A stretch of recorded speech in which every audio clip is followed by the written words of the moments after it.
fellas? Morning. Yeah, good hearty good morning, thank you. And here we are continuing our study in the Gospel of John. And we'll be looking at this morning for the second and last week of the cleansing of the temple, which is recorded in John's Gospel, chapter 2, verses 13 through 22. And so if someone could turn there and get ready to read it, I'm just going to make a few brief comments, and then we'll read the text again and continuing our look at this story in John's Gospel. Next week, we'll be looking at verses 23 through 25, and those are the two last verses in the Gospel. And I left those intentionally to look at those separately. I don't really know what yet I'm going to derive from that, but it ties into this story, but yet I'm looking at it as a separate segment. So we'll look at that next week. So from last time, looking at this story appears in all four gospel accounts. Only in John is the story placed early at the beginning of his account of the gospel. And therefore, we're asking the question, why? Why did John put this story here? Now, some have said that there's actually two visits to Jerusalem, an early and a latter, and that Jesus performed this action twice in the temple. And that could be. That's not my particular position. I think there was one event, and John puts it here, but that's neither here nor there. Secondly, we're asking, how does this story contribute to what the writer is attempting to communicate through his gospel account? And so these are the questions we're asking. Why placement? And if under the inspiration of the Spirit of God, what this story has to do in concert with John's writing as he's writing his gospel account. So that's where we're at, or that's what we looked at last week. So therefore, this is how I see it. The Cana story demonstrates God's intent. This is, the wedding, the inaugural event of Jesus' ministry. And then from my perspective, it demonstrates God's intent through the incarnate Word to transform the human condition from a state of constant lack to a state of maximum provision. Now that's a mouthful, but if you think about it, guys, how the incarnate Word, Jesus Christ, could have entered, how he could have entered history, or the number of different things. Once he got the microphone, what he could have said. And what John records of what he said was he enters an intimate, a relatively intimate human celebration, a wedding, and he brings joy, and there was a lack in that wedding, and he brings maximum provision to that place. Now that to me speaks volumes of the intent of God Almighty for the human race. He did not stand with a fiery message of whatever that message might be, or come in and start judgment in some way, but he comes as an invitation and the heart of God being expressed through the incarnate Word. That's how I see this. However, now, in this second story from the gospel, we see the Word incarnate coming into conflict with the established religious system. That's the story we're looking at now, is that Jesus, for whatever reason, and we had some discussion about this last week, Jesus had issue with what was going on in the temple. And thus the actions, the stern actions that were taking place. And so that's what we're looking at now. And we'll continue that this morning. So let's, would somebody read this account, verses 13 through 22? In the Jews' Passover was at hand, and Jesus went up to Jerusalem. He found in the temple those that sold oxen, and sheep, and doves, and the changers of money sitting. And when he had made a scourge of small cords, he drove them all out of the temple, and the sheep, and the oxen, and poured out the changers' money through the tables. He said unto them that sold doves, take these things hence, and make not my Father's house a house of merchandise.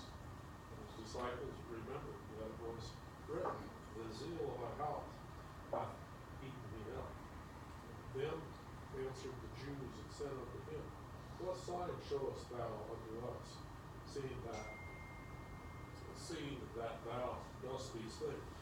And Jesus answered and said unto them, destroy this temple, and in 3 days I will raise it up. Then the Jews, 40 and 60 years was this temple in the building, and wilt thou rear it up in 3 days?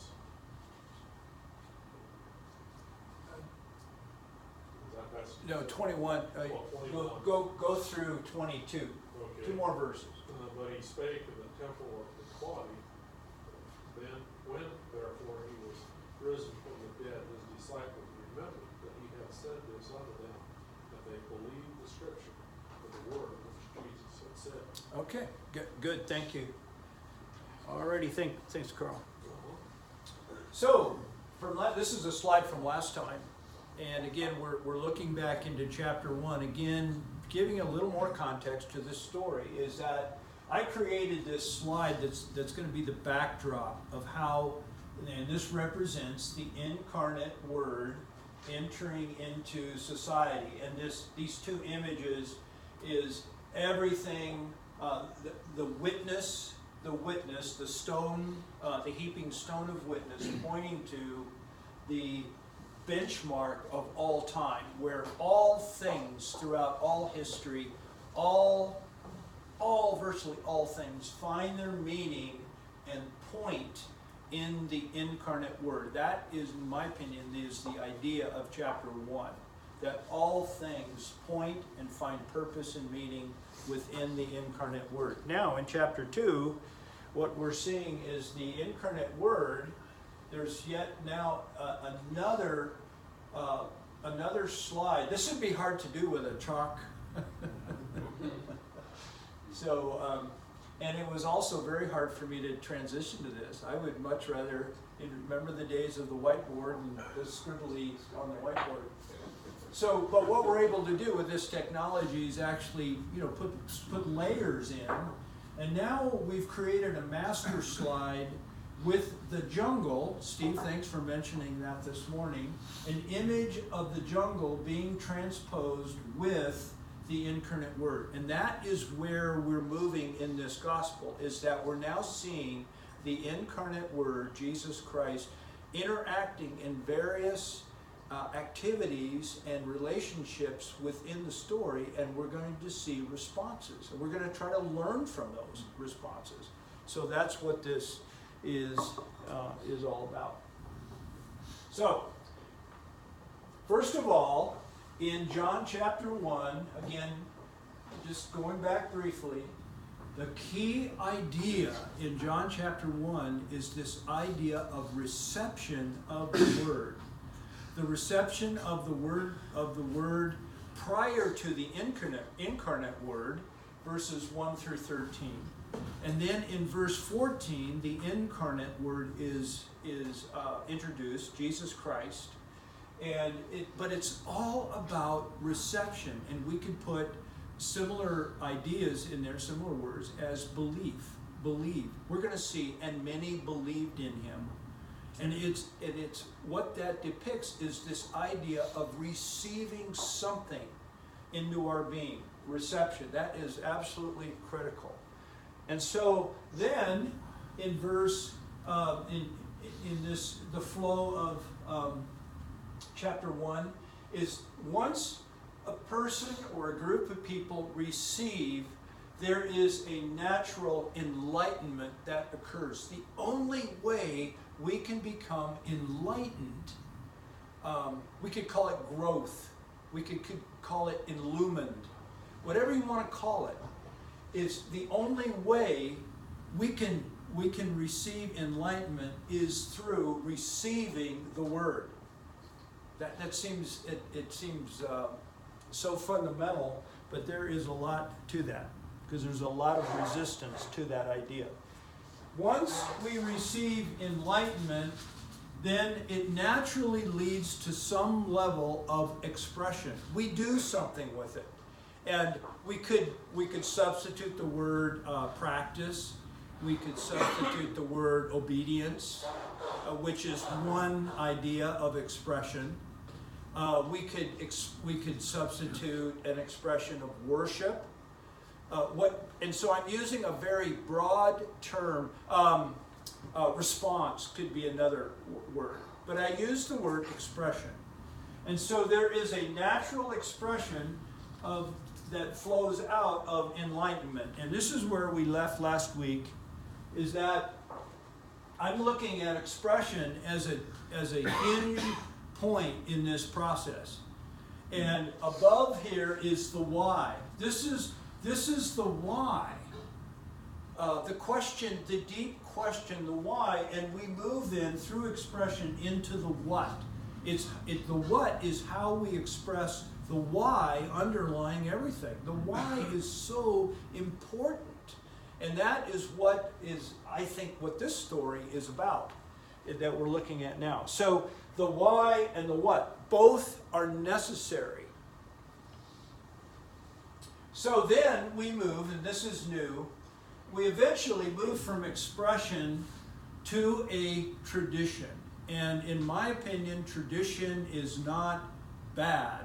I think it has bad press, but naturally we all have our individual Christian traditions. And I don't think those are bad. I think those are natural.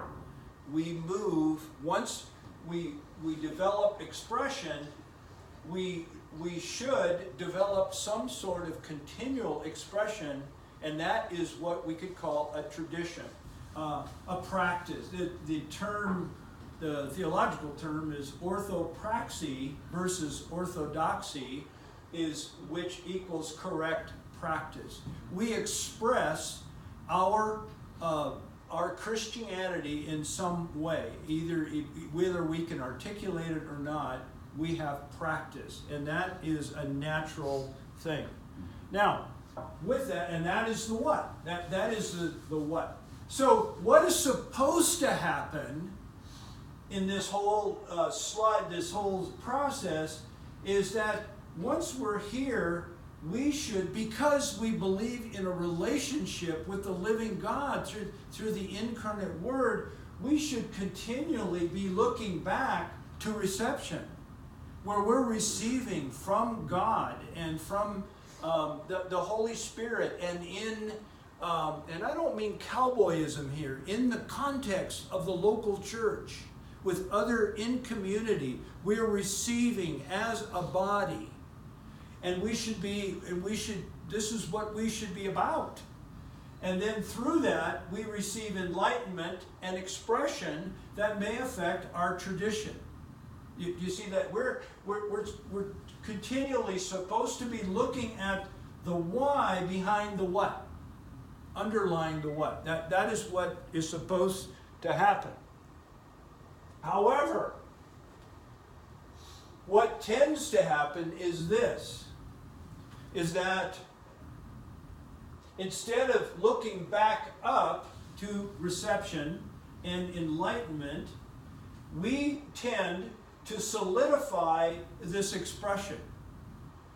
Solidify, because it becomes, don't mess with what I do. And this is true in Christian context, this is true in family context, this is human nature. Don't mess with it. Leave it alone. Solidified. And so that expression now becomes solidified. And what happens is the tradition turns into petrification. It becomes rock solid. You guys understand this, don't you?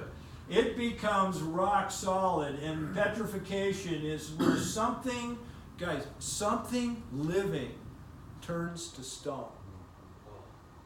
That's what that is. And remember the image out of C.S. Lewis's Chronicles?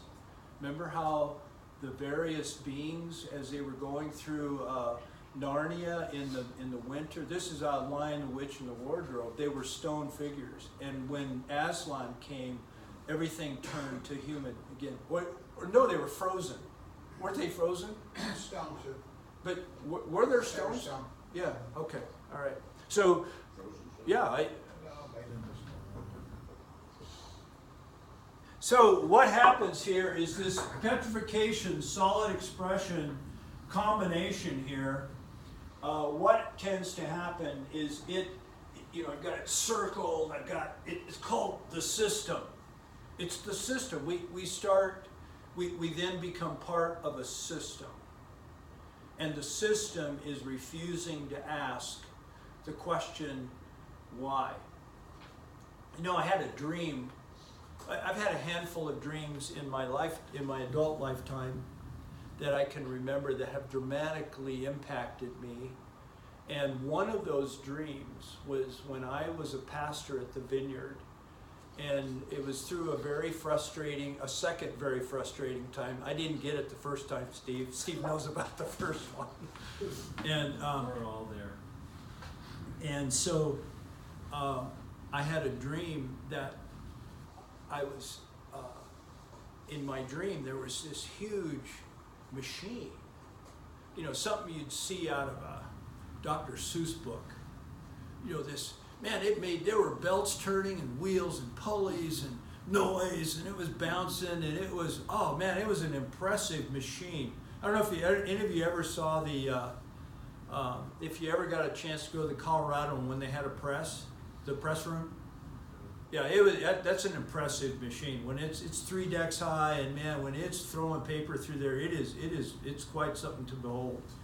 So it was like that, this big impressive machine. And we were walking around and we were looking at this, and I was myself in the dream, and there were other staff members from the Vineyard where I was pastoring in the dream. And I started asking the question, well, what does the machine do? And nobody knew the answer. Because I felt that wasn't a judgment on the Vineyard. It was, here I was involved in all of this religious activity, this machine, and I didn't know. I was asking deeper questions. Again, no judgment on the Vineyard. It was my perception, and so this is what happens. We become part. I think it's a good analogy. It's just human nature. We become part of these mechanisms that produce a lot of gas. A lot of stuff, but what does it do? And we have hard answers. We don't know the why behind it. So anyway, this in our story right here is what Jesus is coming into conflict with, this system. And it is the what that he is causing conflict towards. The what they are doing. It's not that they have this edifice. It may not even be the fact that they have animals. We don't know this. But it was the way they were doing what they were doing that Jesus, and there's different theories. We talked about this last week. He had issue. And his main point, Carl read it this morning, stop making my house a place of business. So there was that is the core of what his issue was. And so this is what Jesus is coming against, and very early in the book. This is the first point of conflict, and we're going to see conflict from here on out, where Jesus comes to the jungle, and there is conflict. And he says, stop making my house a place of business. So the point is this: human tendency is to settle into the what. The what is not wrong, it's necessary. To be satisfied with the what. And thus to resist the constant need to ask the why, which is underlying the what. This in my opinion is the point. And Jesus is demonstrating this to and in the jungle. And so the question that we're going to do at table time right now for the remainder, and we'll get back together, is when was the last time, guys, that you and I asked ourselves, why am I doing what I am doing? The why question. The why question. And it could be in any context. It could be in your faith. It could be in your business. It could be whatever, in your relationships. But when was the last time, try to identify the last time you asked the question, why, or why am I doing what I am doing? So let's have some fun with it. Bob, did you have a question? Yeah, I just spent the weekend with my daughter, and my son-in-law is a Syrian Orthodox priest. Yeah. So I got a double dose of system over the weekend.